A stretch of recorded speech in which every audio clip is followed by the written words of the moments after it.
పెళ్ళంటే అటేడు తరాలు ఇటేడు తరాలు, కులము గోత్రము జాతి మతం మంచి చెడు అన్నీ చూసి చేసుకునేది. అంతేకాని దాన్ని పోయేదాన్ని చేసుకుని తీసుకొస్తే దాన్ని ఎవరు పెళ్లి అనరు, వచ్చిందాన్ని భార్య అనరు. ఏం చేసుకుంటున్నానమ్మా? ఏం చేసుకుంటావు? కులము జాతి మతము ఏం చేసుకుంటావు? తింటావా? లేదుగా. ఏ కులమైనా ఏ మతమైనా అందరూ మనుషులేనానమ్మా.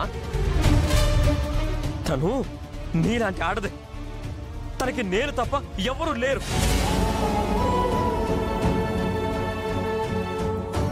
అది ఆలోచించకుండా సాటి ఆడదాన్ని అమానుషంగా ఇంట్లో నుంచి గెంటేశారు.